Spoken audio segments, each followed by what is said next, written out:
Greetings, Goddess Body, Mind, Spirit community. This is Tyra Omilade, your Goddess Guru, your sister friend. And y'all know I love helping women align with their life purpose using the power of ancient wisdom and the goddess-centered lifestyle. It's all about stepping into your power, queen. Good morning. How are you all doing? We are here for the Inspired Goddess Morning Circle. Let's do it.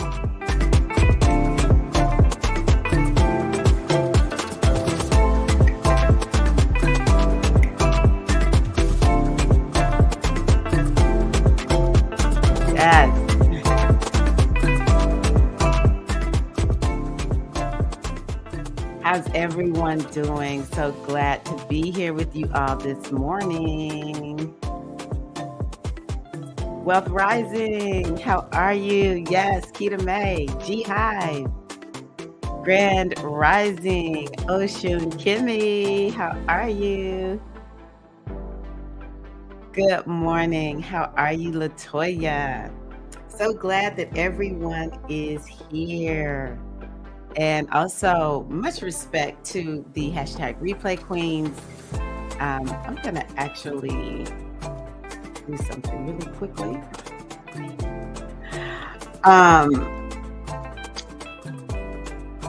Let's see here.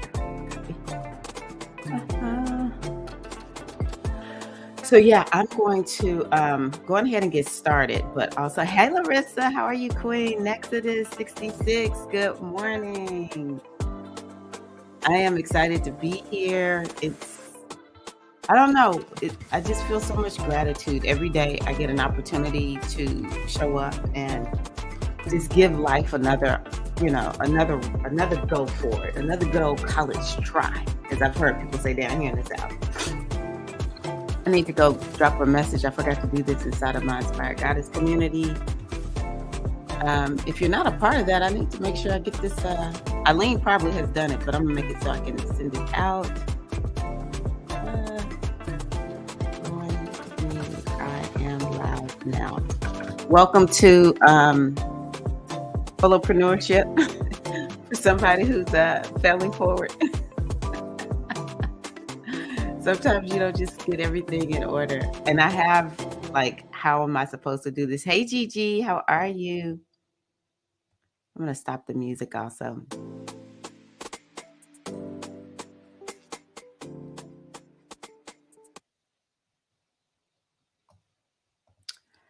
Who else is here? Yes, thank you, Eileen. I probably need to make you a moderator. That way you can just send it out to everybody. But I have it where I can send it out via email. So thank you as always. As always. Eileen is like the unofficial community hype woman. I would say she is. No, you don't need to get the app, Latoya. You can join online. But yeah, email me if you have problems and we can work it out, okay? But I rarely use the app. I'm gonna say it that way. Eileen is, I'm just gonna say she the official hype woman. We don't have no contract, but basically we have a contract. Eileen is the hype woman. I am drinking out of my Gutsy mug this morning. Who's Gutsy? Who is Gutsy? I'm a part of a coaching program. Okay, Latoya. And the coach, she the name of it is Gutsy Boss. A lot of times it's all about being a gutsy boss. And so I got this mug when I joined one of the programs. I don't remember what I joined, but yeah, who's Gutsy? To me, that's what it means for us to be really all in. Let's be gutsy. Okay, so I also want to show you all that I need to update this. I didn't realize that I haven't updated this graphic, but I have to do one thing at a time, one pointed focus. I was going to launch Spiritual Aspirin Initiation in the fall, and I just was like, Mercury retrograde ended the same month that Mars retrograde started, and I just couldn't bring myself to get going. I had a lot going on, and yeah. So it says fall 2022, but it's going to be more like winter 2023, spring 2023. So join the wait list. It's in ah, what did I do?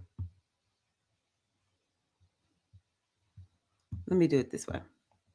It's in there we go. There is a place where you can sign up to join this initiation in the hey Shamika, welcome, in the description box, but I just dropped the link there if you're not already, because I will not be emailing the list. I'll put it inside the list, but the people who are going to actually get the emails are, yes, Eileen, the people who are actually going to get the emails are the ones who are on the spiritual aspirant initiation wait list. And because the way I see spiritual aspirant initiation is, it's something that you need to be motivated to do. And yeah, I have a higher level of expectation. Like with the circles, you come, you just get to relax. But with the spiritual aspirant initiation, it's actually not a lot of money. I had thought I would be taking my prices up, but I'm revamping it. It's not going to look the same as the other ladies who went through, because I had inherited a process. But after taking ladies through the old process, I now see what resonates the most, what helps get people the best results. Because for me, the spiritual aspirant initiation is all about self religion. It's about initiating into your own spiritual system and me helping you to discover that. We're going to discovery process. But I am like retooling it so it won't be super expensive. But I mean, it's a 6-month long process. So the expectation is that you come in highly motivated and you're willing to go that 6-month distance. It's worth it. Most of the time, nobody wants to end. They're all sad at the end. The ones who kind of didn't take it super, I don't want to say they didn't take it seriously, but they didn't put everything into it. They're all like, oh, everybody, doesn't matter. Nobody wants it to end. Even I typically don't want it to end. So it's a wonderful process. And so I just have a higher level expectation. And I'm looking for people who are like, girl, let's run, let's do this. And, another thing with when you're initiating, it's like you want to you have to have this attitude of, I'm willing to be uncomfortable. I'm willing to explore areas of my life that don't feel what I've been avoiding looking at. Maybe because we really didn't know what to do with them, or it just evokes pain. And you're willing to look at it so that you can, be empowered. That's something I want to talk about this morning, is being at first cause in your life. And that's what, this book that we've been reading together is all about, being at first cause. And so that is part of what we do. It's not the most hardcore initiation. Don't start making anything up in your mind, because a lot of people kind of hear or see people talking about their initiation. Y'all have to remember, I'm Yemoja, okay? I am I'm Yemoja with a heavy dose of Scorpio. So I'm an all-in kind of gal. Y'all see I show up. I will show up and I am gonna do the work. And whatever I do, I always go all in. No matter what it is, I'm all in. If I'm not all in, I'm honest with myself. And it's like, for the most part though, I'm all in. When I commit, I'm all in. So I'm very much all in. And I'm like, hey, if you want to do this, I'm your girl. I'm the one you want to do this with, right? Um, but by the same token, it's about empowerment. It's about women being sovereign beings. So I don't, we think about people who've pledged sororities, no disrespect, but it's not like that. I've never pledged. I know what I've seen, and it just seems like you kind of have to submit yourself, for that initiation. It's no submission to me. I'm a guide. I don't want anybody feeling like they owe me anything, or it's not about me. It's only about me holding space for you to do this powerful work of self initiation. You see the people getting their hair cut off in EFI, and in a way, there are things in EFI where when you initiate, there were a lot of women who got their hair cut off who didn't want to. I am one of those. I did not want to cut my hair off. Even though I can rock short hair at that point, I just did not want to cut my hair off. But I did it. You have to wear white. There's certain things you have to do. This particular initiation is the foundation for the deeper initiation. So, and it's all about being held. A lot of us here in the goddess, the G Hive, the inspired goddess community, we don't really have a place that we go all the time for spirituality. Like when some people go to church, temple, mosque, even bimbe, some people go, for those who in E5, they have their egg bays, not bimbe, egg bay. And it's like this place where you go on a regular basis. And when you are spiritual, but not affiliated per se with anything, that is something that you kind of miss. You miss that community. And I'm more and more aware of in my own growth and development how there is this part of me that needs a lot of me time to work on me. And then there's the other part of me. Okay, I think she made it in. There's the other part of me who is like, I will not grow if I'm not in community with other people, because there's always a blind spot. And sometimes I can't see my blind spot, but then it becomes identified as I listen to another sister talk about what she's going through. I'm like, oh, I have awakened. I see. This is what's going on with me too. I can finally see. Or somebody just actually calls me out on it. I remember when I first started joining coaching programs. As a matter of fact, it was the Gutsy Boss program that I joined. And the teacher started, or the coach started talking about black and white thinking. And I was like, do I have black and white thinking? And the more she described black and white thinking, I was like, oh my goodness. I for sure have black and white thinking. I It was just how I was living. And I hadn't been doing this kind of personal development. It was be like, I'm a mom. I'm listening to stuff while I'm dropping my kids off on Audible, maybe listening to a podcast or something like that. But not in coaching programs. I've never been in a therapy program. At the time, my godmother, she wasn't doing much of anything in a group. So it was just a whole lot of habits or ways of being I was either picking up, or they had been there and it was just kind of getting exacerbated a little bit. But once I recognized that, she wasn't calling me out. She was just talking about black and white thinking, because that was one of the topics that she was talking about in her program. And that's when I was able to, in community, it was a small group coaching, see, oh, this is something I deal with, and now I can identify it and do something about it. So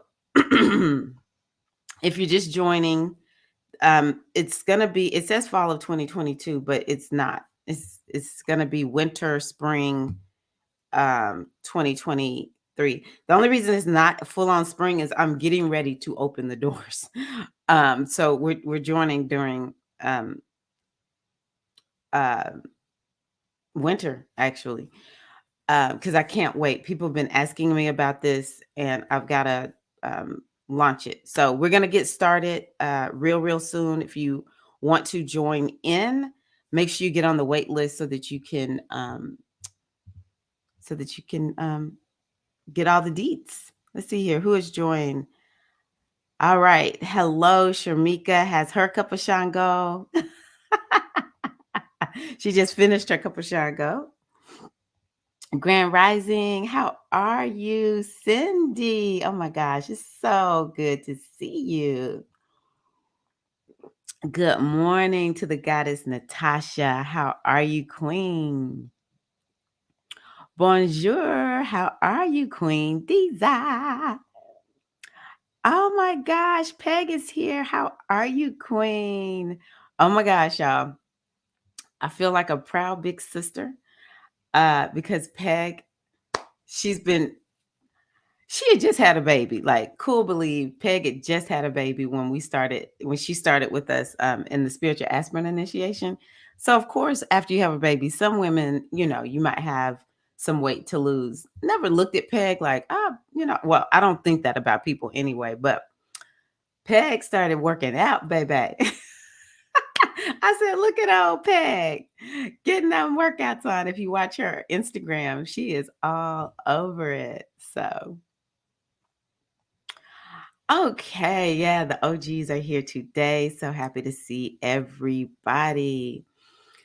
So, I continue to work on this mindfulness certification. So, let me tell y'all, I know I'm always doing something, but I'm slowing down because I need to be more about spiritual aspirin initiation and cultivating these circles, making every circle unique and fun and transformational each month. I just love the new moon. I love the new moon.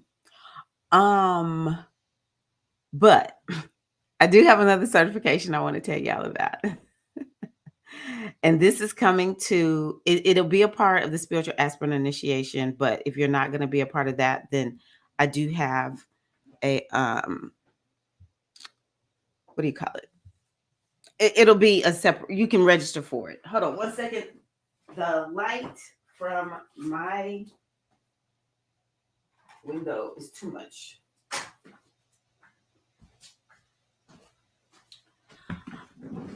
Okay, so I am going through a certification for prosperity energy healing. So I finished um that's right.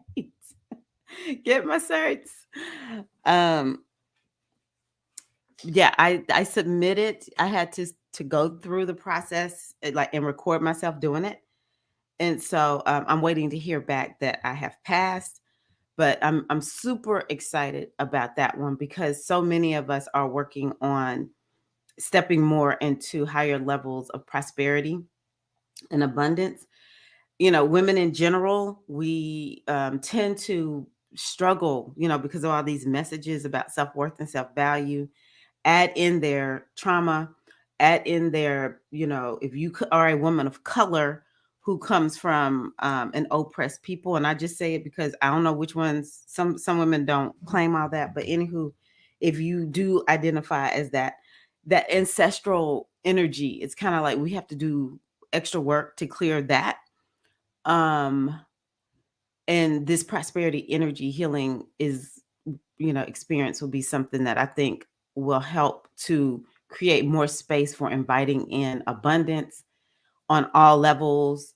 A lot of African Americans, we talk about, I'm ready to create some generational wealth, right? Well, generational wealth actually doesn't start with doing anything. It starts with healing the prosperity, our prosperity consciousness, our abundance consciousness within, and clearing out the the wounding around prosperity, clearing out the wounding around our self-worth and our self-value as a people. So that's us as African Americans, it's women of color in general, and it's women in general. Okay. Wait a minute. I need to get back to what did Peg say? Uh, oh, hi, Paulette. Buenos dias. How are you? Oh, here we go. Over 80 pounds down. My journey through SAI change jump started everything for me. Yeah, I really need y'all to hear from Peg because Peg, she was not playing. Actually, that last group was fire. I love. I've only done two by myself. One in several in conjunction with my godmother, but The second group, I was just more, like confident or whatever. And it was like amazing things came out of that group. And Peg, I ain't gonna lie, Peg, I was kind of looking at you like, she's SAI, baby, watching your journey. I'm just like, oh my gosh. Okay. Let me make sure I haven't missed anybody. Oh, Shakira. Hi. How are you, Queen? Hello to my priestess sister, Ellen. Welcome. All right. We're going to go on ahead and get started with our mindfulness practice. Now, I freaking love this practice. Um, in the Inspired Goddess community, I am going to post a few more mindfulness sessions that y'all can join me. It doesn't cost anything. But this is what I did on Monday. And I just love this practice so much. It's helped me already this week. So, in mindfulness, one of the things that we are wanting to do is just become more aware of how we're thinking about things. I love that mindfulness also allows us to create more spaciousness in our lives. And so sometimes we need space to be created because we have thoughts about people, and those thoughts, let me put this here. Those thoughts are, to a certain degree, keeping us from fully experiencing life. It's like I see them as we're contracted. You just feel so contracted. And one thing I want to say is that it's so important to understand that the majority of what we're doing in our lives has to do with our need to feel safe and to protect ourselves. It's just how we are as humans. We are designed to actually stay here. So when we hear about people who take themselves out of this world, like that is they're going against a lot of our programming, because the majority of our programming is like, at all costs, stay here, stay right here. You are here for a reason. The clock is still ticking. You have time here. Stay right here, right?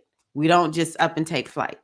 The creator of all of this reality, I guess, began to realize, if I don't want to be there, I'll just jump out too quickly. And so the subconscious mind is designed to keep you safe. It's designed to keep you alive and intact. And so even when we contract, or we're being kind of like, sometimes the attitude might be, well, I don't like this person because a lot of it is, I don't feel safe around you. That's really what it is. I don't feel safe in this space, right? And so, but that contracted nature, it literally, talk about prosperity. We will have more trouble manifesting what we want when we're contracted. The greatest thing that we can remember is that we are at first cause in our lives. Okay. And so it's best for us to just, it's kind of sort of like a live and let live. In general, I'm making a very general statement because there's a part of us that are going to want to care for people in our community. I'll be the first. If somebody is suffering, I will probably figure out, how can I help? Even if I can't take away all the suffering, how can I help relieve some of that person's suffering? That's a part of what it means to be human. And I'm talking more about like the way other people think, or the way that other people see the world. It really is freeing and liberating when I don't have to care if somebody thinks differently from me. Or, sometimes people do things to us and we don't like it. Well, they didn't apologize. They've done this thing or whatever. They've gone on in their lives. But what are we doing? We're holding on to something. And the more we hold on, it's this tight grip. And it doesn't allow for us to receive. It doesn't allow for that spaciousness. And so today's practice is giving us an opportunity to soften down, even if your hands don't open all the way. Maybe they're not as tight. Maybe they just loosen up. And when things loosen up, it just opens us up for more possibility. Okay. I think the majority of us want to feel good. I don't even think it's all the time about manifesting something in particular. I think the majority of us want to manifest. I feel good in my body. I feel good in my life. I feel good about myself. Right. So let me see here. Hey, how are you?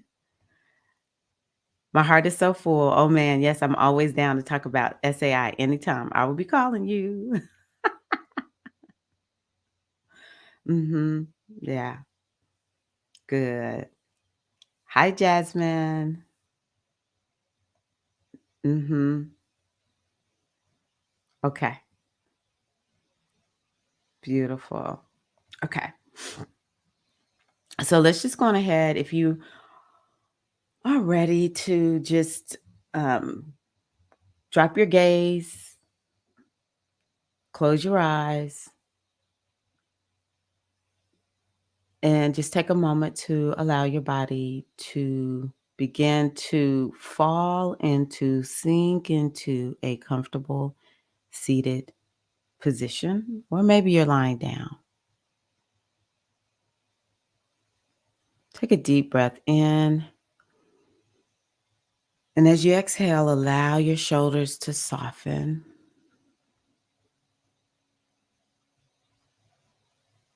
Another inhale. Exhale, just remembering that today we will practice acknowledging the similarities between ourselves and others.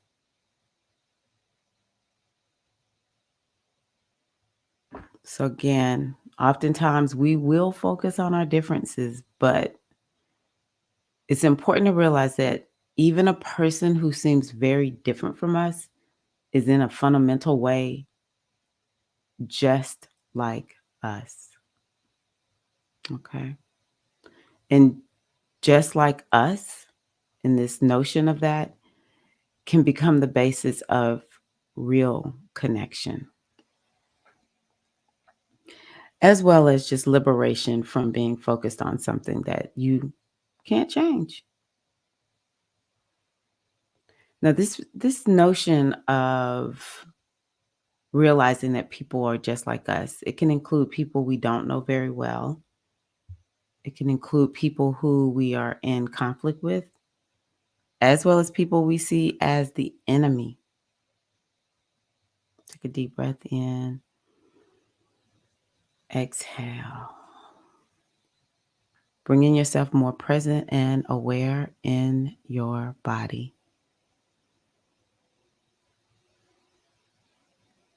Again, just letting your belly soften down.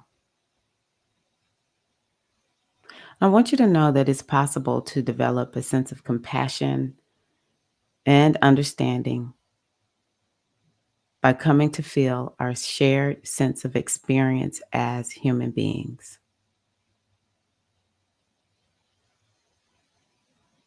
And so, this just like me practice can help overcome that sense of difference, that sense of distrust by opening channels of compassion.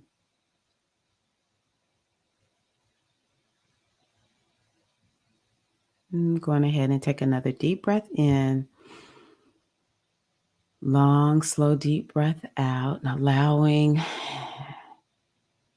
a release of any tension that you may be holding in your body. Softening your tongue, just relaxing your tongue, maybe your hands.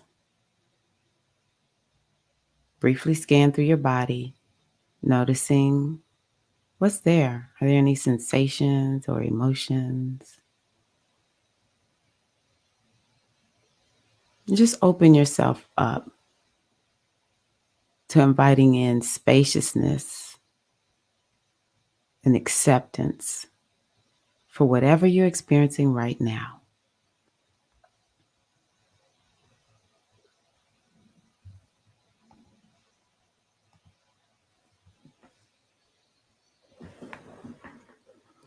Okay.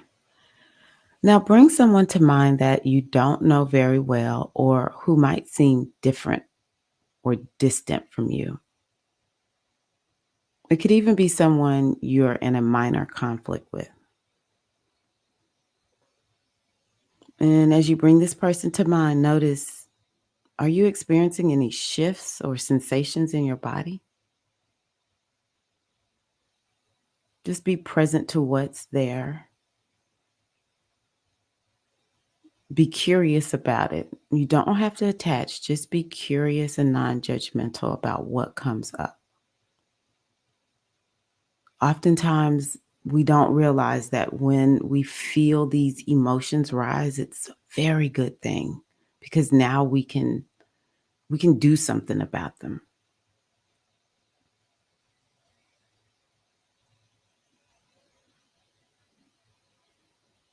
Inhale and exhale. Now, holding this person in mind as if they were in front of you, say to yourself, this person has a body and mind just like me.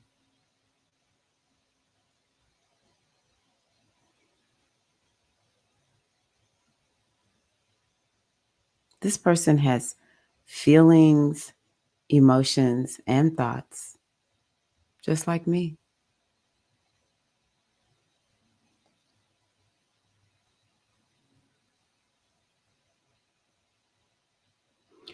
This person has at some point in his or her life been sad, disappointed,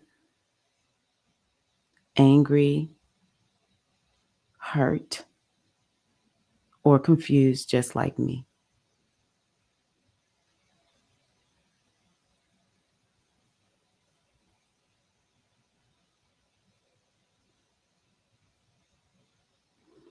And this person in his or her life has experienced physical and emotional pain and suffering just like me.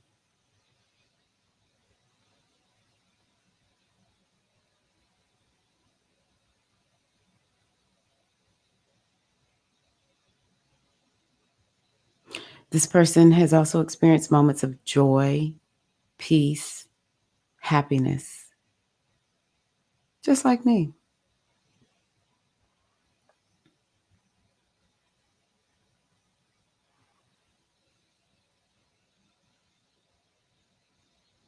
And this person has wishes to have fulfilling relationships,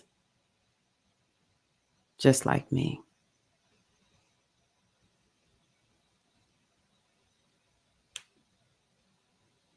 Again, as you think about the person, just be curious, be present to whatever you're thinking. Don't judge it. There's no right or wrong way to do mindfulness. Mindfulness is just being present to what is. And oftentimes we underrate presence. There's so much wisdom in the present moment. So just be present.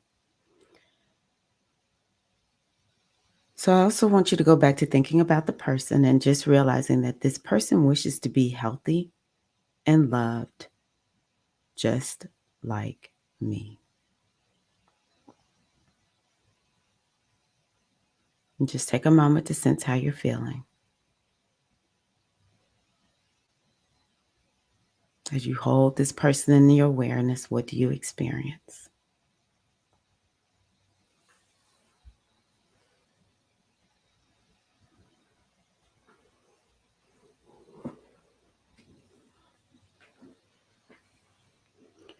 And now, as you hold this person in mind, send them good wishes.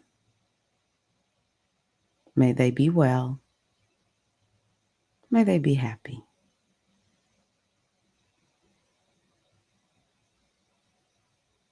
May they be well. May they be happy.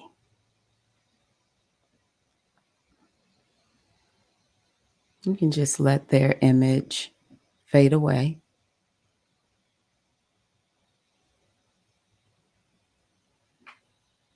Taking in some deep breaths Long, slow, deep breath out.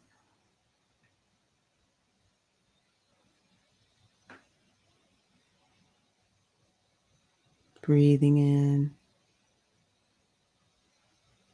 breathing out. Present, alive, connected right here, right now.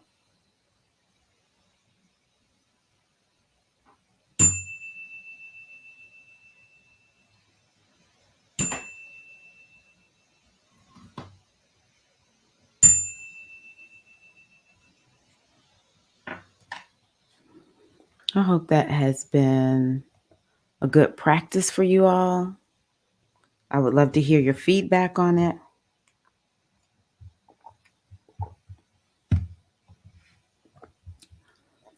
There's nothing like a good just like me practice.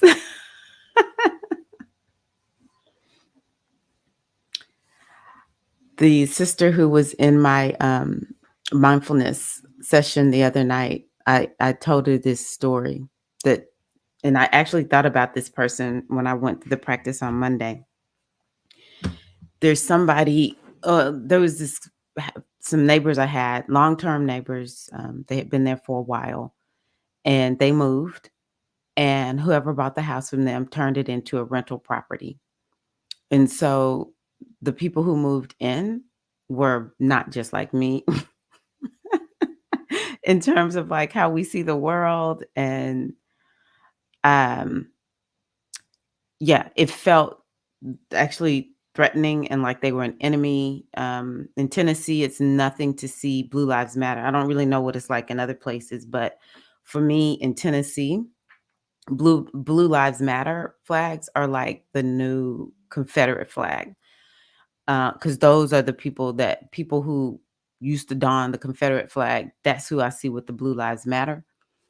And it was like a lot of other things, indicators that these people in my mind were like 180. Before I realized that all of this about them, like I would, when they first moved in, I was like, hi, welcome, kind of like the neighborhood greeter, would not speak, would not acknowledge me. And like I have not had that happen in a very long time, even here in Tennessee, which is not very different from where I was raised in Mississippi in terms of the racism. And so I was like, oh, that's how we doing it. Oh, okay. And I remember I just like would sometimes go to get my dog out of a different door so I wouldn't see these people. And I just felt like I can't stand them being here. And I just really, and it's like I have to pass their house to leave and go anywhere, you know? And I was like, this is ridiculous. And one day I was practicing just like me. And I just was like, okay, just like me, just like me, just like me. This practice, just like me, just like me. And I just got neutral about them. I got neutral and I just started saying all of these kinds of people that would love to see, Black people in slavery again. I'm probably being a little bit hyperbolic, but that's where my mind goes. Like I told y'all, black and white. These people who are, they're not for anybody but themselves. White supremacists, racist. I was just like, I cannot let them have my power. I cannot let them have my attention, my energy, even in saying no and pushing back. And honestly, I didn't feel safe.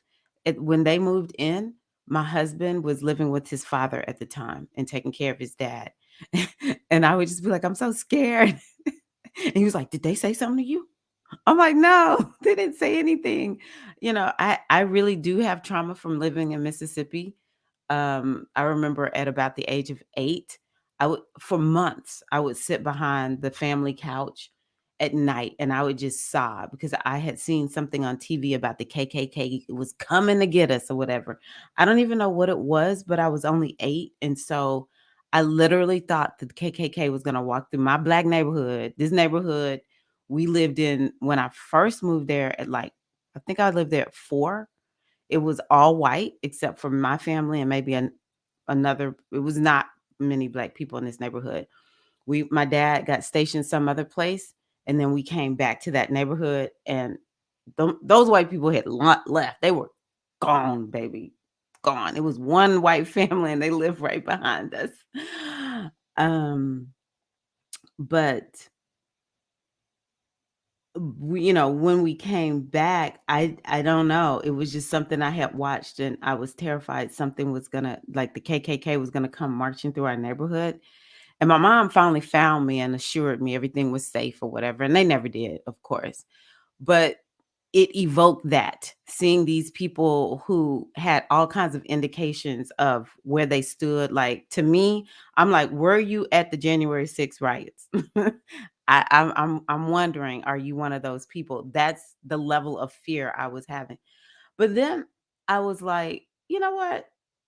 As we say, folks get up and put their pants on one leg at a time, just like me. And you can't have my energy.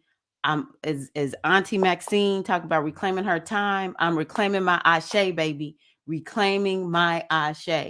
And I just got neutral by them. And it is largely because I was like, you know what, you human just like me. And I actually kind of feel sorry that you have so much hatred in your heart for people who have nothing to do with you.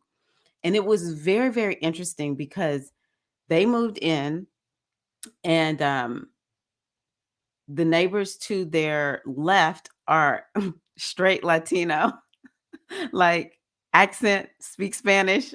It's all kinds of Latinos coming over, baby. Latino.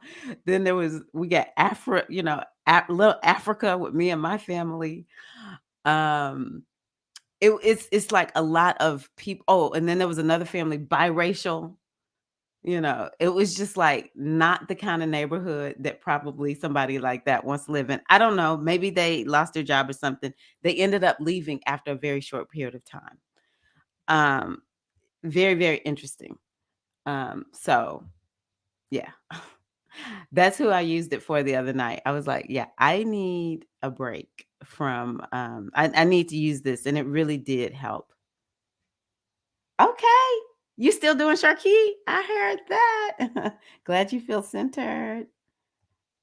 Beautiful. De nada. De nada. Oh, that's beautiful. That's beautiful, Shamika.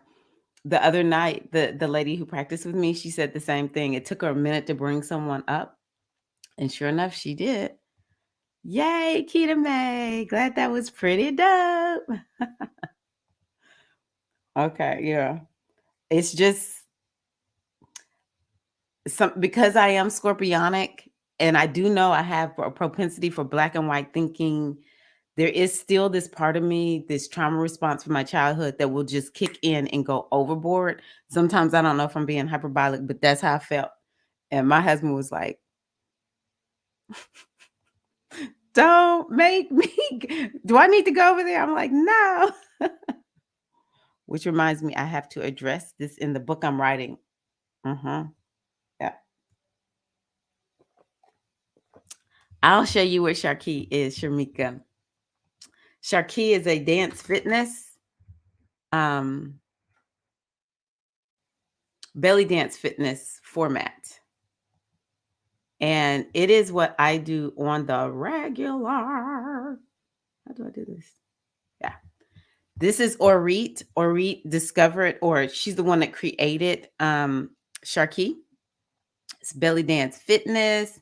It's a lot of fun. And I had been telling Eileen, Eileen and I, we love dancing. And I was telling her, this is my new, instead of doing Zumba, I do Sharky, baby. I love Zumba still. Don't get me wrong. I love Zumba. But I freaking love or read also. So yeah, if y'all want any more information, ask me and Eileen.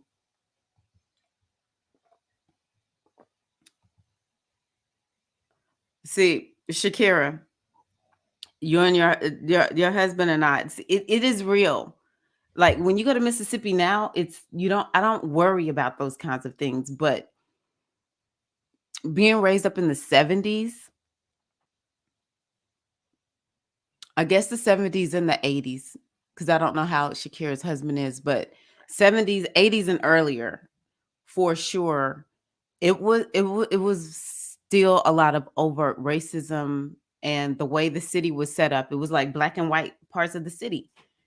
And I lived on the black side of the city, and it was different pockets of black and white, but there were certain places in Jackson where it was like, I'm not hanging out. It's not like that at all now. But Jackson even has a black mayor. But yeah, it was scary. It was very, very scary. Let me put the link in here for you. So next, what we're gonna do is talk about. I might have a referral link, but I don't even care. Or we can have all of everybody's money. I love this lady so much. I really do. She's actually gonna come to Nashville. I got it set up with the nonprofit that I work at, where she can host she's doing something with Sharkia. I don't know. Anywho, she's gonna be here, and I'll actually get to meet her. And I heard she's a little petite. She for the shorties here. I think Orit might be shorter than the shorties. I think she's like 4'11". Okay, so let's bring this up. Why is it not going? Oh, at the stream. There we go. So I'm really stuck on the notion of. Let me see. I think I can draw.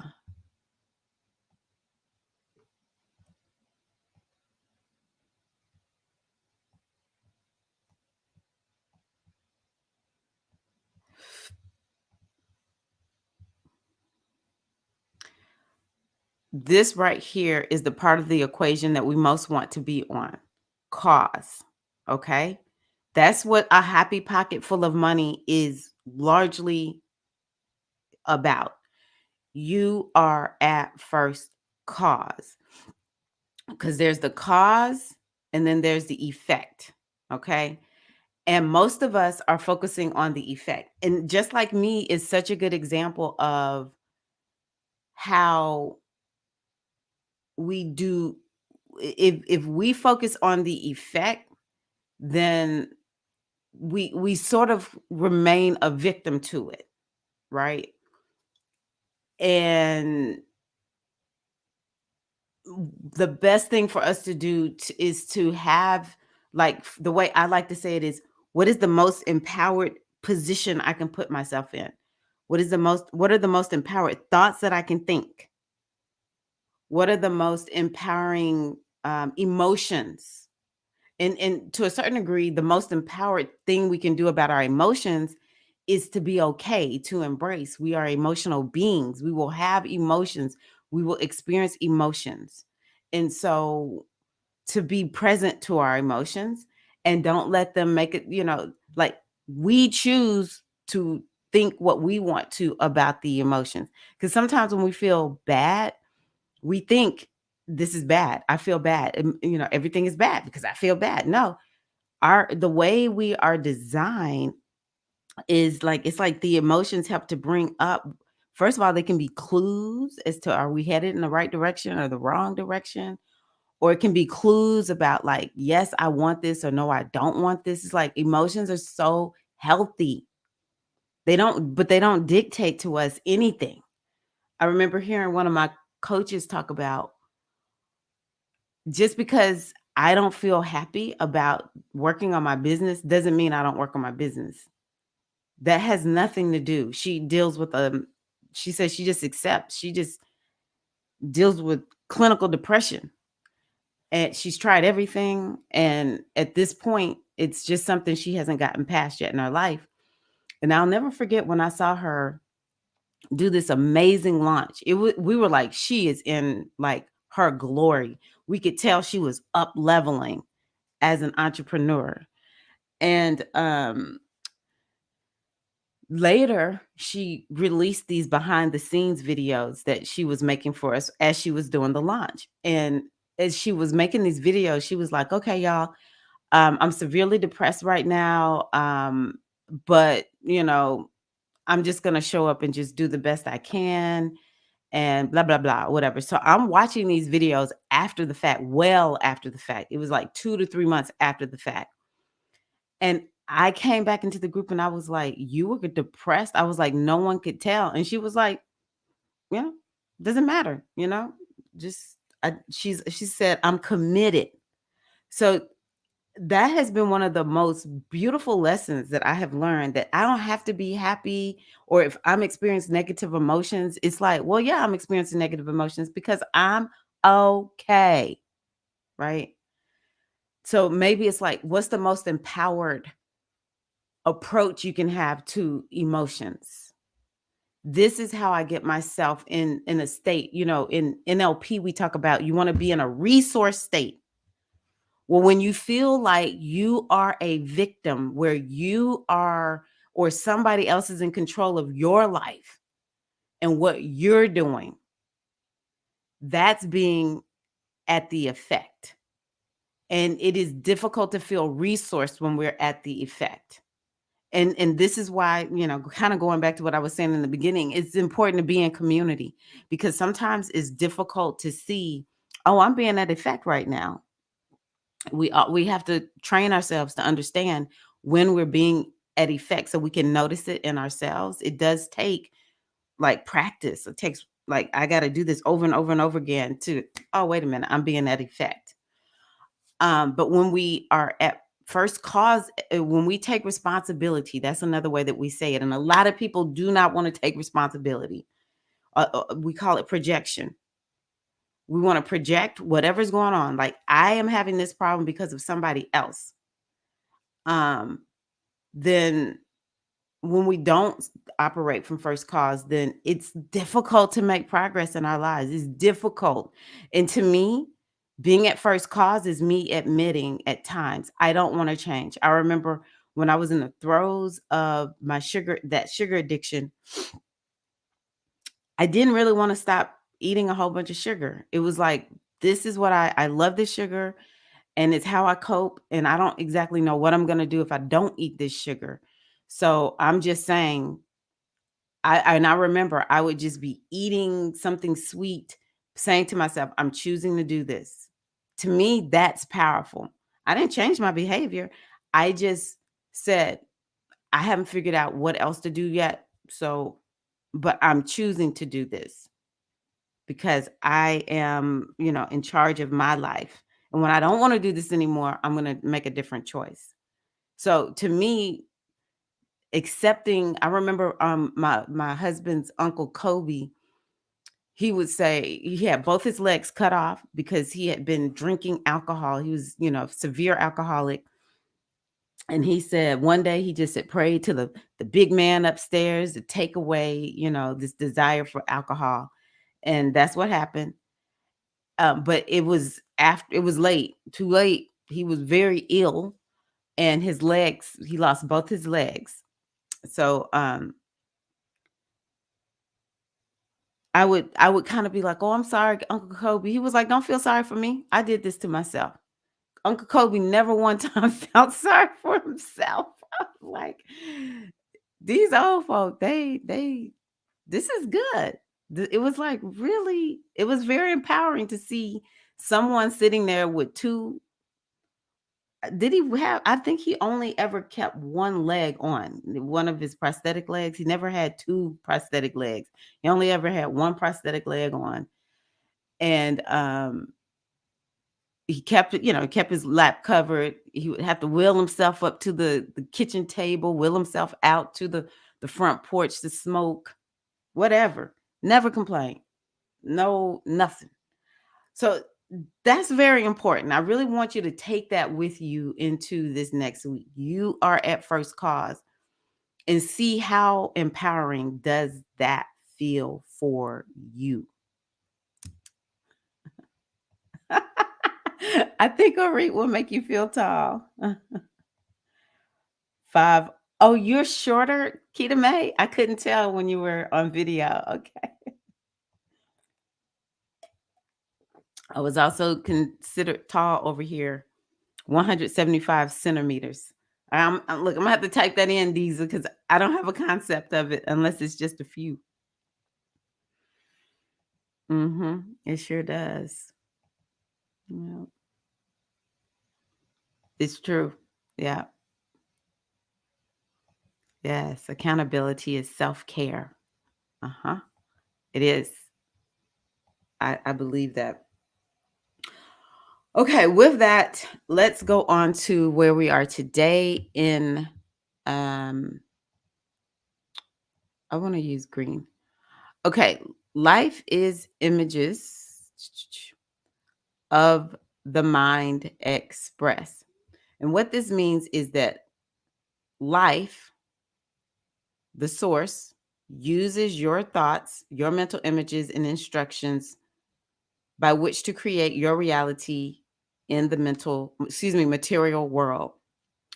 Life expresses your mental images into physical reality. So, what do y'all think about that? I think that is like a very powerful sentence. Life expresses your mental images into physical reality. To express is to make known, to articulate, to communicate, to convey. The force of life makes known your thoughts to yourself and everyone else by forming them into experiences and objects that can be experienced here in the physical world. You experience your own thoughts firsthand, your images of the mind, so that you may know which ones are suitable and which ones are not. That is how you know yourself. That is how you experience yourself. And that is how you grow.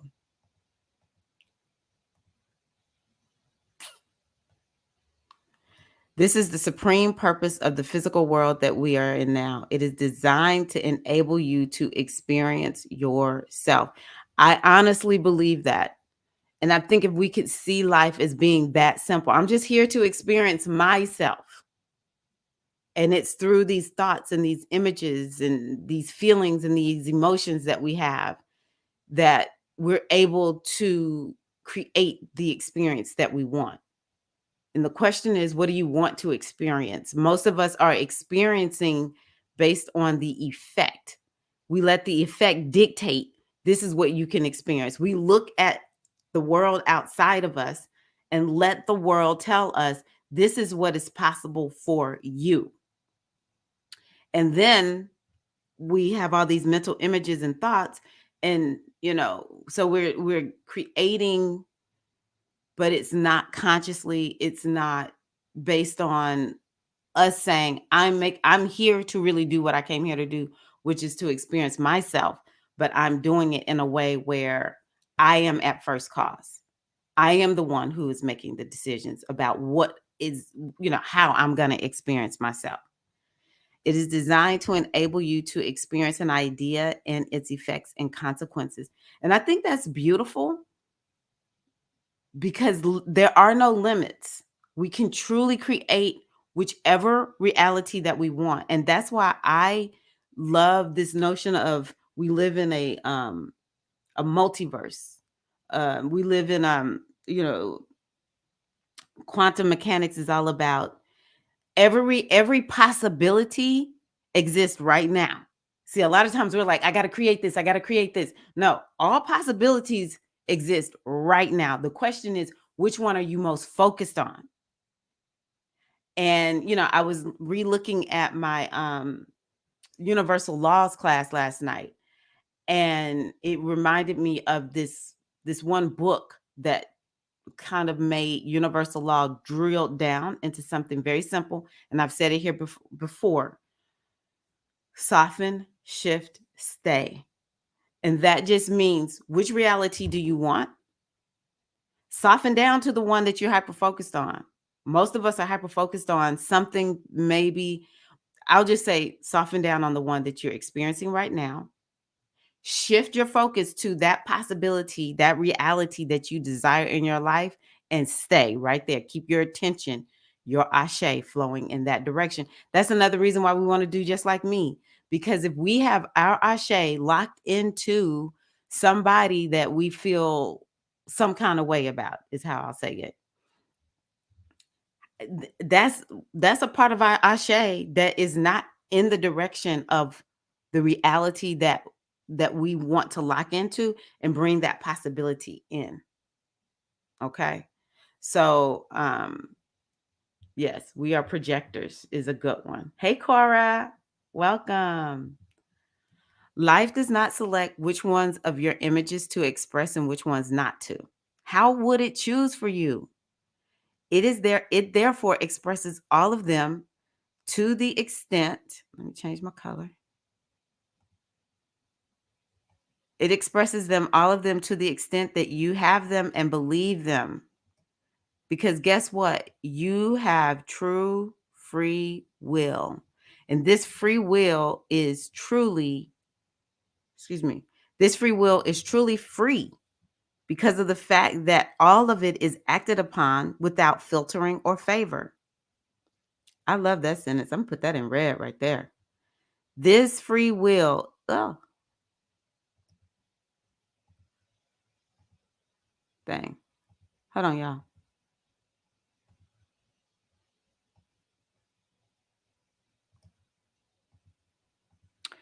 This free will is truly free because of the fact that all of it is acted upon without filtering or favoring.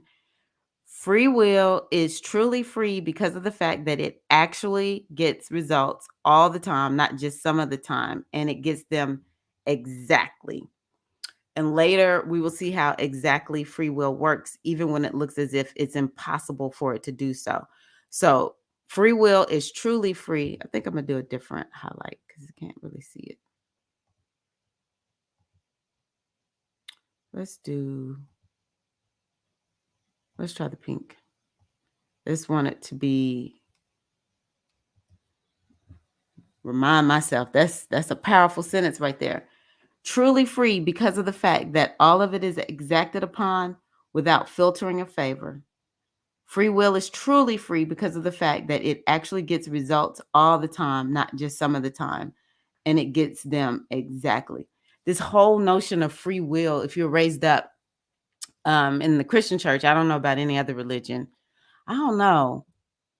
I remember just being so confused when it came to free will. And it was always kind of like, well, you got free will and you got free will to choose what we say is what you should be doing. It always kind of felt like that. I'm like, I have free will, but if I choose free will that doesn't line up with what y'all teaching me, it makes me scared to actually operate on my free will because what if my free will lands me in hell after I'm born? I used to think that way. I love this definition of free will. It's truly free because everything is acted upon without filtering or favor. I am free to choose whatever possibility that I want. That feels kind of fun. And I can love everything that I've created. I don't have to feel some kind of way about it. I have free will to create it, whether I did it consciously or unconsciously. Whether I did it based on what I truly desire or I'm operating according to what the world says is for me or is not for me.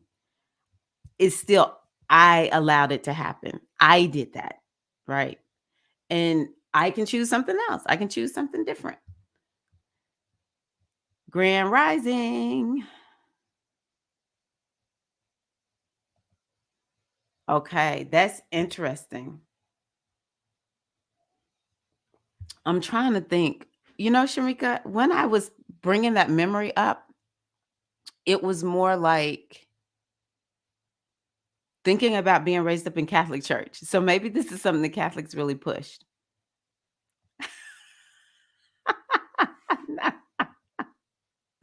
I didn't feel that way. And it's no disrespect. I'm married to a pastor, but it's just it's something about free will. I just remember thinking free will doesn't sound like a good thing. I just remember that's what it feels like in my body. That memory just don't feel like a good thing. I've never been more scared to make a decision in my life like I was when I was there. I agree. I agree. Honestly. Right, same. That did a number on me. So many perceptions, feelings I work through because of it. Condemned for my free will. Talk about guilt, shame, being disappointed. Yeah, being a disappointment. It's it's nothing. I mean, like I think a lot of us are having a breakthrough just talking about free will. I'm really happy I brought this up because right now I'm gonna say this, and I want y'all to feel this with me. I clear, delete, and uncreate across all time, space, time, dimension, reality, any negative associations with free will. And we call in the true definition of free will, which is neutral, which is just how reality is set up so that we can experience ourselves here in our lives while we are here in this space-time dimension. And so it is. So, yeah, taking a more empowered position on what free will is. And it's interesting because as I listen and read y'all's words, it also makes me think about how just in general we show up and we do what we came here to do and be, and we get criticized for it. It's like, no, you can't do that. Says who? Baby. It's trying to think of some song, but it's very Aquarius. And also, happy birthday, happy new year to all the Aquariuses out there. We are in Aquarius season. I feel it, baby. Um, where we now are kind of like, yeah, just understanding of we can transport ourselves in whatever way we want to. We can program ourselves however we want. That's very Aquarius. I get to just do whatever I want to, really embodying this Aquarius energy, rebelling against anything that would try to take our freedom. Aquarius is an energy that has to do with um, adventure. And it's very difficult to hold an Aquarius down. Like Aquarius they don't like, if you try to lock an Aquarius in, they will go crazy. They will rebel. And so we all have an inner Aquarius. And I just kind of feel like that's the energy that's flowing through right now in terms of us really stepping into a true relationship with free will. We're here to experience ourselves and we get to create whatever reality we want. That transition from religion to spirituality was so scary for me. The church did a number on a lot of us. It really did. And Uranus is direct. Yep. Spoken from the queen of Aquarius, revolution. I love it when the Aquariuses speak up. We have so many. Paulette, Peg, Jasmine. We have so many Aquariuses. I stopped going to church for about 4 years because I did not feel different when I would leave. Yes. Yeah. Mm-hmm. Yeah. A lot of us have that experience, which leads to working with being a people pleaser, overcompensating, not feeling good enough, etc. Every day I have to fight those thoughts and perceptions. Yay, this is really helpful and insightful. Mhm. Yeah. All right, let's do one more. Imagination. Ooh, okay. I love this. We're gonna do this in pink. We're gonna think about Urza Lee with this one. Urza Lee at Haiti. Imagination is the force that takes you to places you have never been before. Napoleon Hill said that imagination is the most marvelous, miraculous, inconceivably powerful force that the world has ever known. So I love this one because David Cameron Gikandi says this quite a bit. Life is imagination, images of the mind expressed into physical form. I'm going to underline that one because I feel it's so important. Life is imagination, images of the mind expressed into physical form. What if it was just that simple? That's it. I mean, it's just that simple. Life is imagination, images of the mind. And so all we need to do is just spend a little time up there thinking about, what am I thinking? What am I picturing? What are the repetitive thoughts and images that go through my mind? And then just be deliberate about what you're choosing. And it might take you doing some spiritual work, because you may have something locked in. Like, I just really embrace that. I think as a child, as a baby, I was called fat. You know how sometimes people, oh, look at that fat baby, you know? Um, because I don't understand, what is this notion of me thinking, like, I have always thought I'm bigger than what I really am. And then when I look back at pictures of myself, I'm like, I don't know what I was thinking. One of my neighbors posted a picture of me when I was 11 years old. I literally had no fat. I was all muscle and lean, barely had boobs. Little did I know I would always barely have boobs. Um, but I was shocked because for whatever reason, there was always this message of, Tyra, you're a big girl. You're always bigger than everyone else. You're big. Now, I do have Jupiter in my first house, so they probably were just seeing my big, beautiful spirit. But, they didn't know how to say that. So they spoke about my body. So I've just always had this notion of it in my mind. So now, whenever first of all, I'm just really training myself to not think anything about my size. We think nothing. Those are the pictures that I want to hold in my mind. I think nothing. I just I think like I did when I was a baby, before I got, whatever it is in my mind, this notion of what I think about my body. I was just like, I'm just perfect. I'm just here. We all were like this as a baby. So, it's like, we might have to do some work, is my point.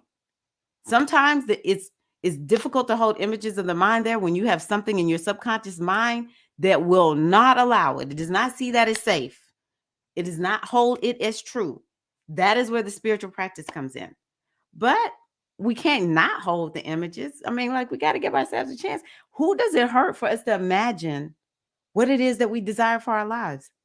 To decide, I'm going to hold images of what I desire more than images of what I don't desire. A lot of us are going down all the list of all the things that we don't like about our lives, that we don't like about the people, that we don't like about where we live, that we don't like about fill in the blank. We go down the list and we replay the things that people say they don't like about us. We replay them over and over. But I want to challenge you, sisters. Remember the time when you decided, I'm not listening to what nobody else says about me. This is what I'm available to today. This is what's finna happen in my life. And it did. That's all he's talking about. Life is imagination, images of the mind expressed into physical form. That's all he's talking about. Okay?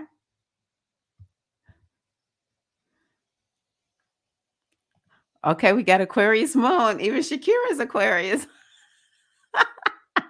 Especially an Aquarius moon. Because that's your inside. That's the core of you.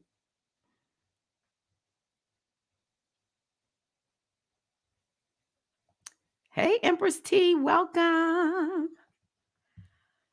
So, what does Mr. David Cameron Gikandi out of Kenya say? Feed your imagination daily and accurately with pictures, movies, and concentration. And this is why we talk about it's so important to be cautious of what you look at day in and day out. I love comedy, but as soon as I'm like, this, I don't like this joke, it's not funny to me, boop, turning it off. I want comedy that makes me laugh, feels light, and create. I tell people all the time, be careful what you say around me, because I create pictures in my mind of everything. But yeah, we want to just, like, what are we looking at? What are we focused on? This is one of the reasons why those of us who are into the news, I am one of these people. I want to know what's happening in the world. That's what I'm into. I'm not really into the news. I'm into, like, what's happening in the world, because I care. And This is politics is something I care about. Leadership of this country is something I care about. But I do have to be very picky about what I watch, or like sometimes it's like just taking enough so that you stay aware of what's happening, but don't be watching too much news or whatever it is. I'll give y'all another example. I remember when I decided I'm not watching anything on TV. I haven't been a TV watcher for years. When Craig was staying with his dad, I just kept it on QVC. My family was like, "Something's wrong with you." I'd be like, "Hey, y'all, Jane is on. I love Jane." My husband was like, "Now, what you're not gonna do is start calling these people by their first name like you know." I watched so much QVC. I didn't really watch it. I just kept it on because the house was so quiet. Spend time doing this in detail every day.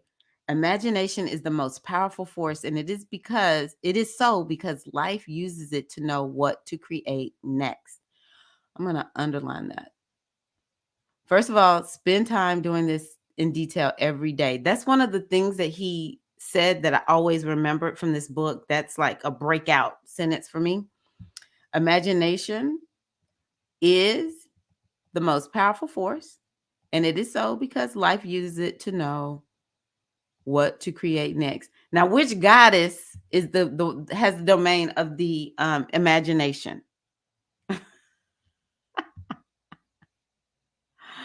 Ah, taking notes.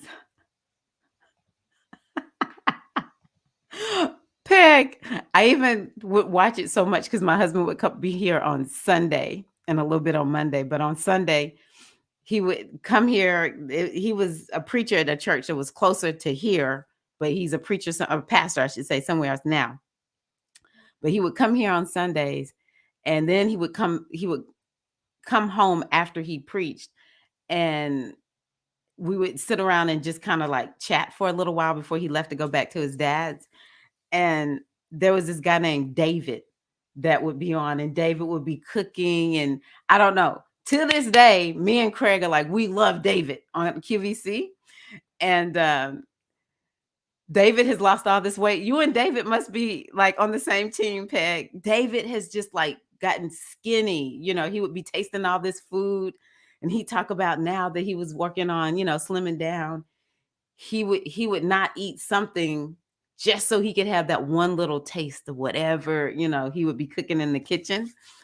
That's how serious we got into it. So yes, Nexodus. Yes, yes, yes, yes. Okay. Most people spend little time imagining. They imagine using idle thought haphazardly and wonder why their life is not rich for them. Imagination has the power to make or break your life. It is your mind and your choice.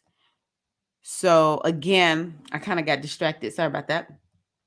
I love fusing metaphysics with ancient spirituality because then we begin to bring in the goddesses of ancient traditions or whatever ancient ritual work you want to do. So I want y'all to tell me, what does this feel like for you in your spiritual practices? What does this feel like for you? For me, immediately I go to Oshun and any goddess that is about um manifesting. Immediately. Heharu is another name that I use. Imagine Heharu and Oshun, their faculty is the imagination. This is why they are all about manifesting. And so it's like, well, okay, well, how do we work Oshun into, how do we work with Oshun? See, a lot of people think I don't know what people think, but it's sort of like this is where we are creating our own path forward as modern people. We want to take some of what they did back then. We want to sing the songs of Oshun. We want to chant the chants of Heharu. I think studying them and what are they thinking, and what is their vibration like, and attuning ourselves to our inner Oshun, attuning ourselves to our inner Heharu by allowing ourselves to like become more like them. So one of the things I say is, if you really want to connect with Oshun, everybody loves Oshun. It's almost like no matter where I go, people will be talking about Oshun. And I always say, if you really want to connect with this energy of Oshun, it's just so important to go with the flow. Do you go with the flow? No, I don't go with the flow. I got to control everything. Well, that's not Oshun. You can do all what you think Oshun is about, but if you're not going with the flow, you're not doing Oshun. How are you being creative? I'm not creative. Okay, well, you need to go do some art, baby. Okay, you need to go dance. You need to figure out how you open up your creative flow. If you really want to connect with the energy of Oshun. Do you feel joyful? No, I don't feel joyful. Okay, well, that ain't Oshun, boo boo. That ain't Oshun. Oshun feels joyful. So you've got to invoke the vibration of joy in your life. And if you strive every day to embody the qualities of these goddesses and to show up in your life as these goddesses, and to invoke imagination. I'm going to tell y'all another way to invoke imagination. Go play with children. Go play with children. A lot of times, what do we do? Hold on, I'm going to save this to make sure I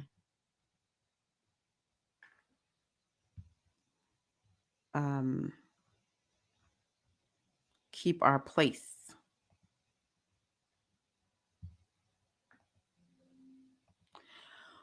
What do we do a lot of times when we're dealing with, yeah, Eileen,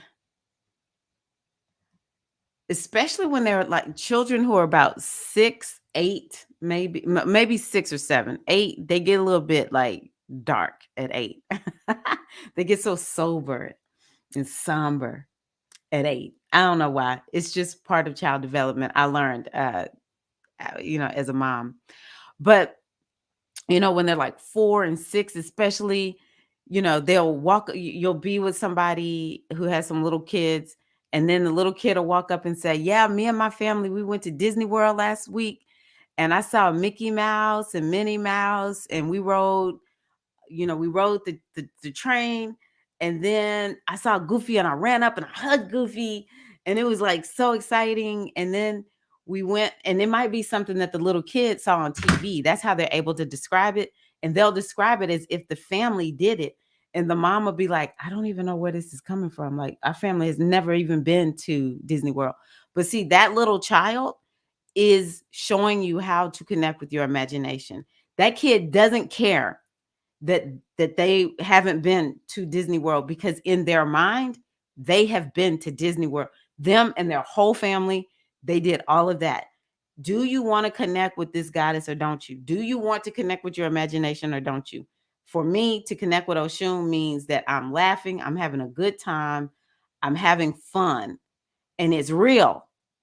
And so I was telling somebody the other day, like, when it comes to attraction, because that's what this imagination will do. It attracts the experience that you want. I was telling her about how I feel I attracted my husband. I'm sure he had his process of attracting me, but I'm gonna tell y'all about my process of attracting my husband. I remember it was like we were about to go home for the summer. We were juniors at the time. He was a junior at Morehouse College. I was a junior at Spelman College. And we had known each other for a couple of years. I met him right at the beginning of my sophomore year. His friend actually liked me, and they came, and like, this friend, he was like, "Oh my gosh," he so wanted to date me, but I just wasn't it wasn't for me, right? And so I just was kind of friends with both of them or whatever. We all just were friends, but they were best friends. But I saw them one day at the end of our junior year, and I looked at Craig, and I tell people, it was as if Cupid pulled his bow back, pooh, and shot his arrow at me. Because when I looked at Craig in that moment, I was like, he's the one. I want him so badly. Oh my gosh, I have a crush on Craig. I like Craig. Oh my gosh. But it's pre-cell phone days, it's pre-internet, it's pre um, easy access to people's information, pre-social media. So Craig and I was like smiling at Craig, like trying to give him some clues and some hints, like, "Hi, Craig." And Craig was like, "Hey, how you doing?" I talked to him and Quan. They went on, and I was like, "Oh my gosh." So we go our separate ways for the summer. I knew he was in Tennessee. I didn't know where he lived. I didn't have his phone number, nothing. And I just dreamt of him all summer. I mean, I was just like, I can't wait to get back to Spelman because I just want to look at him, because my thought is the guy that's for me, he's going to come for me. And so I can't make the first move. He's going to have to figure out I like him and he's going to have to come to me. And so when we got back to Spelman and Morehouse, there's this place at Morehouse called the Commons. And I took a few classes at Morehouse and I would go sit in the Commons because I knew he was there. And I never felt desperate for Craig because I pretty much was just resigned at that moment. I was only 21, but I was like, these guys are dogs. I did not have time for I mean, they just want one thing, and I'm not here for that. And I just said, if I have to be by myself, I'll just be an old maid, live with my mom. I'm okay with that. So I wasn't desperate for Craig. I didn't feel like the relationship had to happen. See, I'm giving y'all all the clues as to how Oshun really works, how Heru and all these goddesses of manifestation work. But in my mind, I was all in for Craig. I was just like, oh my gosh. I just like, I would just see him. I'm like, oh my gosh, he's just so cute. He looks so good. It was just like in my whole body. I was just so happy just to like him. I didn't even really feel like I had to have him. And that was August. And by October, me and Craig were a couple. He was like, hey, can I have your phone number? I want to ask you something. And he was like, yeah, I've been checking you out. And I just want to know, do you want to give it a try? You want to date? I barely knew Craig, to be honest with y'all. Had hung out with him, barely knew him, found out, wow, everybody thought Craig was like this. He is extremely smart. He was like an egghead on campus, but he's wild. He's an Aquarius. He's an Aquarius. Aquarius is he says, I'm an enigma, Tyra. You cannot put me in a box. You can't put Craig or any Aquarius in a box. He's an Aquarius rising. So that's how it works. Okay. Thoughts are crabs in a barrel. They'll pull up, down, or you pull up, down, or you can use them to lift you up. Yes. They'll pull us down, or you can use them to lift you up. I agree. Yes. Yes. Beauty over the ashes. Yes. I love that. Music, dancing picks me up quickly. I am exactly the same way, Eileen. Yes. Oh, okay. Eileen, the greeter, was on the phone with her mom. Okay, Jasmine, this is a message for me. I'm trying to connect with the energy of Oshun for the umpteenth time. See, that's what I'm here for, is to help us really understand how to do this. It's hard to connect with joy when you are such a dark, shadowy person. Yeah, you have to kind of decide, what does joy mean for you? Because for some people, you can find joy in the darkness. You can find joy in the shadows. Like, yeah, this is who I am. I love it. I'm dark and I'm shadowy. Maybe bring out your inner girl and just kind of be like, ha ha ha, I'm so dark and I'm so shadowy. And I love it. I kind of do things like that. I laugh at the things about myself that I think are um, kind of like quirky or off or whatever. It's like, if I can find a laugh in it, I'll be good. Yes, a Spellman Morehouse story. We're a Spell House couple. And whenever I say that to Craig, because he's an Aquarius rising, he's like, stop it. We just Tyra and Craig. Craig and Tyra, that's it. We ain't doing all that, Tyra. Ah, thank you. Ah, yes, it really is. It's just how we were born. If we can find joy in our mission, what is your mission, Jasmine? Find joy in your mission in life. And when you're born a dark and shadowy person, that's part of your mission. And if you stay on mission, more than likely you're going to feel joy. I'm in a dark place right now, and that just means I'm reassigning, realigning. And to be in a dark place, it's still like, I'm still here though. Because I'm telling y'all, it can feel painful to be here. It can feel like I don't want to be here. I don't want to be dealing with this. But let us think our last breath is nigh. We'll be like, anything to keep my breath and just give it one last try. I was joking. I ain't really mean that. I do want to be here. You know, some people ready to go, but the majority of us, as soon as we think we breathe in our last breath, we're like, okay, I have seen the light. I have seen the light. Good, Jasmine. Yep. It's all perspective. It's all perspective. Okay, Queens, I am going to go on ahead and get ready to get off, but not prior to. First of all, I want to remind you all, forget the date on here. But y'all will see me talking more about the spiritual aspirant initiation. And for those of you who've gone through it, I would love it if y'all would come on and talk about your experience with the initiation and, you know, how have you continued to use what you learned in your own self-religious process. Self-religion is what I'm into.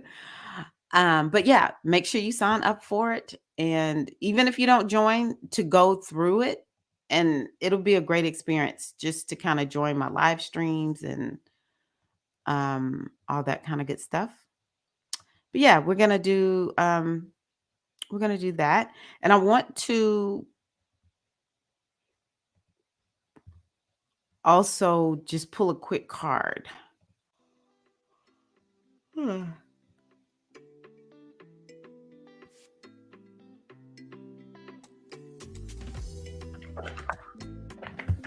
Oh, no wonder I can't hear it.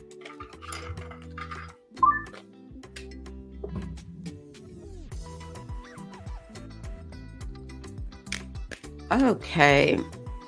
Yeah, I'll start with mindful messages. Okay, we're just gonna go with what just popped out.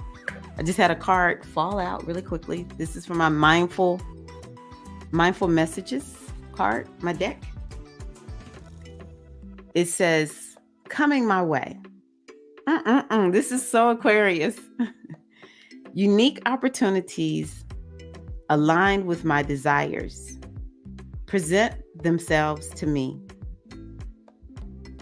I attract all that I need to make my dreams a reality.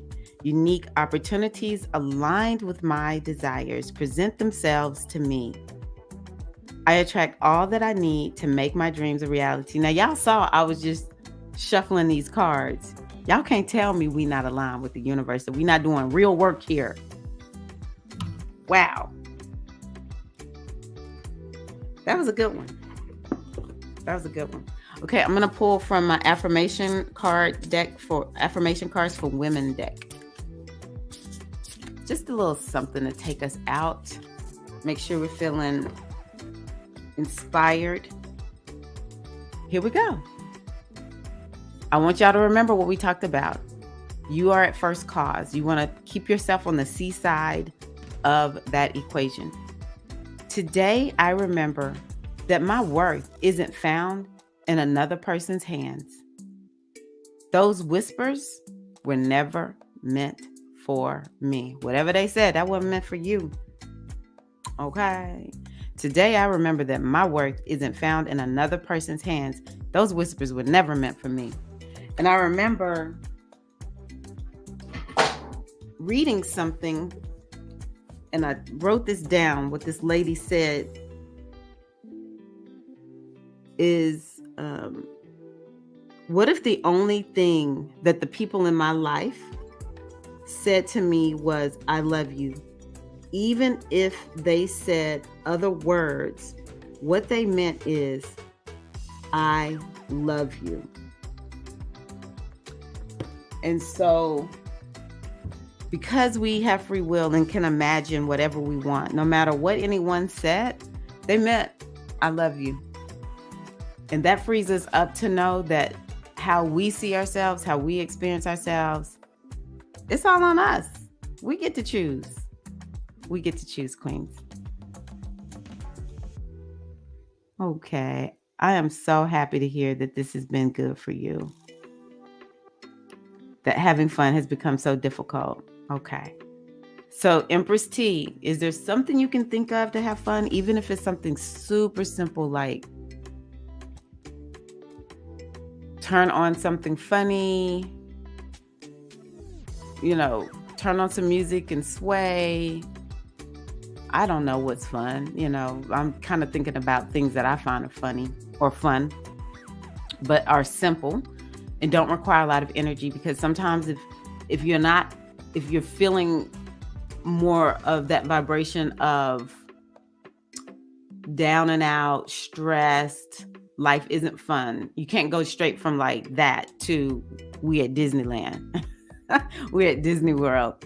But just move yourself into a place where you're doing something that you're like, yeah, this is like in the area of fun for me. Is there something you can think about like that? This is such a good one. So simple. I like watching funny cat videos. Actually, Shamika, I do too. Finding that thing that is super simple that your energy can actually take. That's what you want to do. That kiss, keep it simple. Keep it simple. Okay. I'm going to start saying, keep it simple, Shamika. Because I'm always like, I don't like keep it simple, the S word, STUPID. I don't like that. And I don't want to say Sam. So I'm like, I need an S word. Keep it simple, Shamika. So that's what we're going to say. Yeah. Love that. Okay, cool, Empress T. So you can have fun that way. That's how you can start doing that. Good vibing. Yes.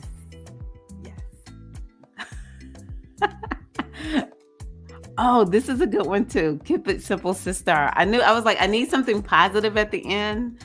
And so I know people are going to be like, who is Shamika? I'm like, don't worry about it. She's a good person. I need an S there. So I'll say keep it simple, sister.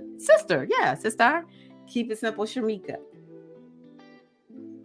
Something positive. We want to be just using positive ways of talking to ourselves or whatever. So I'm trying to get that other one out my head and out my mind, because KISS works. Hey, Courtney. Sisters, y'all are amazing. G-Hive, we turned it up today. Hope that this has been a great dose and infusion of good vibration and community, wisdom, inspiration to help you throughout the rest of your week. Yes, we have it. We have it. So I think we'll go with Sister. Shamika co-signs on Sister. We'll go with Sister.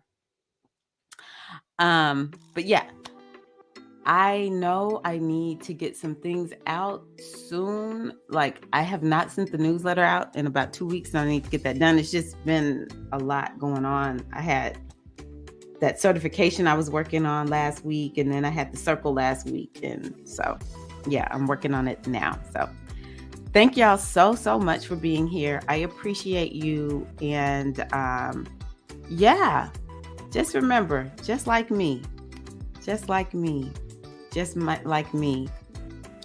and we have the free will to create whatever we want to in our imagination.